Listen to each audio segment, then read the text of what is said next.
সোমবার মহা সমারোহে পালিত হলো বড়দিন।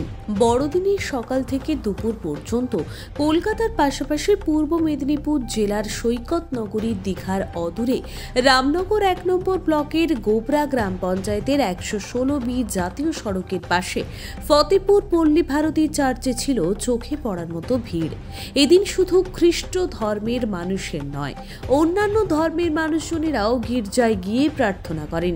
এই বিশেষ দিনটি উপলক্ষে সেজে উঠেছে রামনগরের একমাত্র ফতেপুর পল্লী ভারতী চার্চ। ২৪শে ডিসেম্বর রাত থেকেই গির্জাগুলিতে প্রার্থনা অনুষ্ঠিত হয়। ২৫শে ডিসেম্বর সকাল থেকেও গির্জাগুলিতে প্রভু যিশুর উদ্দেশ্যে শুরু হয় প্রার্থনা। সেই সঙ্গে গাওয়া হয় প্রভু যিশুর গান। প্রভু যিশুর পৃথিবীতে আসার কারণ বর্ণন করা হয় এদিন। দর্শনার্থীদের মতে সকলেই প্রভু যিশুকে ভালোবাসেন, তাই জাতি ধর্ম নির্বিশেষে সকলেই এই দিনটি প্রভু যিশুকে মনে করে প্রার্থনা করে উদযাপন করেন। উপস্থিত ছিলেন রামনগর থানার ওসি উজ্জ্বল নস্কর, রামনগর ২ নম্বর ব্লকের বিডিও অখিল মণ্ডল, রামনগর ২ নম্বর ব্লকের কর্মাধ্যক্ষ মানস দাস এবং মোনালিসা সাঁতরাত ঘোড়াই, তালগাছাড়ি ১ নম্বর গ্রাম পঞ্চায়েতের প্রধান মিনু রানী সাউ, বিশিষ্ট সমাজসেবী বিশ্বরঞ্জন মিশ্র, ফতেপুর চার্চের বিশ্বাসী সজল কুমার ঘোড়াই ও ধনঞ্জয় ঘোড়াই, স্থানীয় চার্চের পালক তরুণ হেমব্রম প্রমুখ। ব্যতিক্রমী নেই, তবে এবছর অনুষ্ঠানটা তুলনামূলক একটু হলেও প্রোগ্রামগুলো সাজানো যায়নি। পাস্টার সাহেবের যেহেতু ট্রান্সফার আছে, ৫ তারিখে নিয়ে এখান থেকে ট্রান্সফার নেবেন। অন্যান্য আমাদের আবার মার্চে কনফারেন্স আছে, এই জন্য সব দিক দিয়ে লক্ষ্য রাখলে অ্যারেঞ্জমেন্টটা খুব সেভাবে করা যায়নি আর কি। তাও খুব ভালো হয়েছে। কত মানুষের এখানে আজকে সমাগম হবে?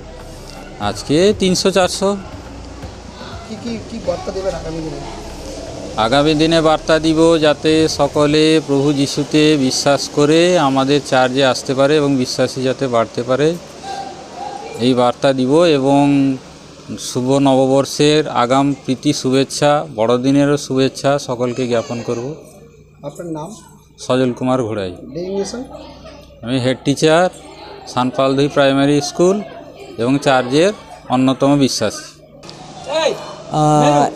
অবশ্যই আনন্দময় পরিবেশ এবং আনন্দের দিন, যেহেতু আজকে প্রভু যিশু রাজা আজকের দিনে তিনি এই পৃথিবীতে এসেছিলেন, তাই শুধু আমাদের চার্চে নয় সারা পৃথিবীতে আজকে আনন্দময় উদযাপন করা হচ্ছে। এবং সকলে জানে আজকে ২৫শে ডিসেম্বর এবং সকলে খুব আনন্দিত যে আজকে ২৫শে ডিসেম্বর বলে আবার সকলে একত্রিত হয়তো সকলে মিলেমিশে, তাই আমাদের খুব আনন্দ আজকে দিনটা।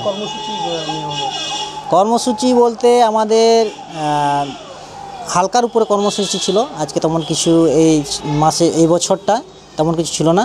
আমাদের কর্মসূচি প্রথম ছিল আমাদের প্রেয়ার্স ছিল, তারপরে বাচ্চা ছেলে মেয়েদের নাচ গান ছিল, তারপরে আমাদের অতিথিরা এসেছিলেন, আমাদের বিডিও সাহেব এসেছিলেন, আমাদের বিশ্বচন্দ্র দাস আমাদের পঞ্চায়েতে থেকে এসেছিলেন, পঞ্চায়েত প্রধান এসেছিলেন।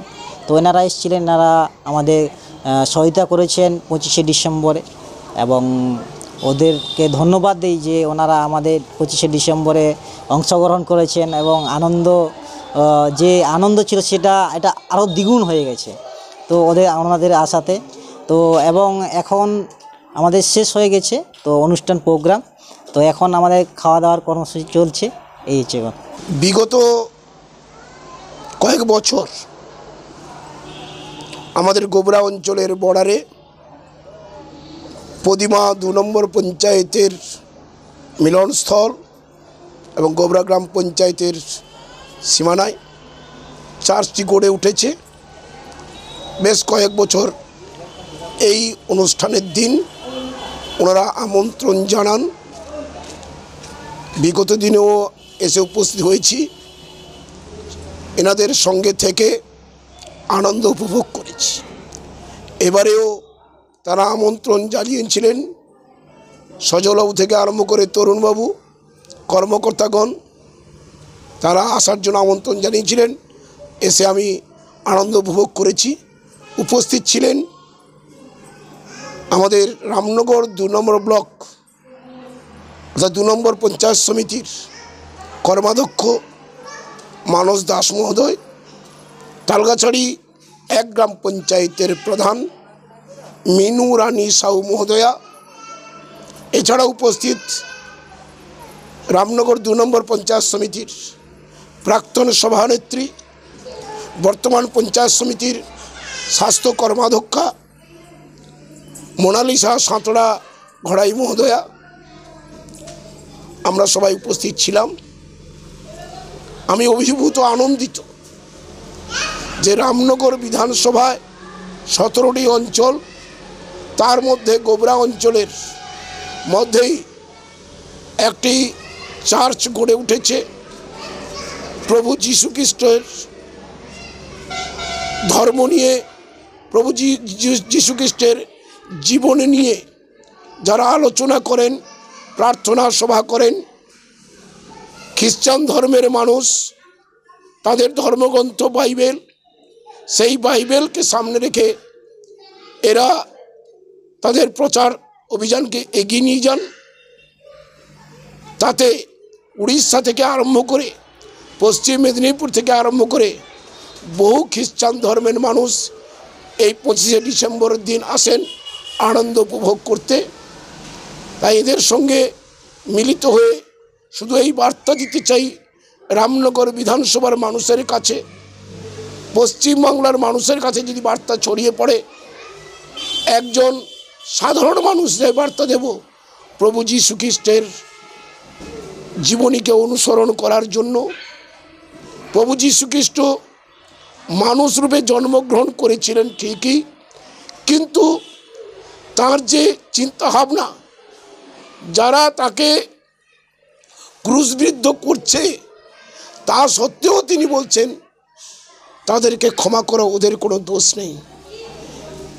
এই বার্তা মানুষের কাছে ছড়িয়ে দেওয়া, ধর্ম যে যার নিজস্ব, কিন্তু উৎসবটা সবার, বড়দিনের উৎসব, সবাই আমরা মিলিত হয়েছি।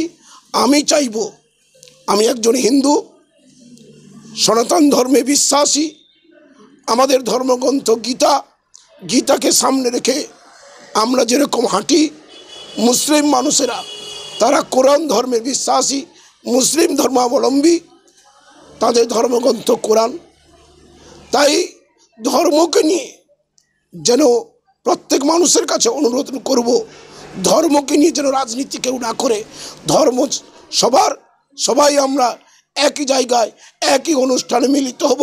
তাহলে মনে হয় প্রভু যীশু খ্রিস্টের আত্মা যেখানে থাকুক না কেন শান্তিতে থাকুক, এটা ঈশ্বরের কাছে, ভগবানের কাছে এই প্রার্থনা শুধু জানাব। আপনার নাম? শ্রী বিশ্বরঞ্জন মিশ্র, কাঁথি সাংগঠনিক জেলার তৃণমূল কংগ্রেসের সম্পাদক।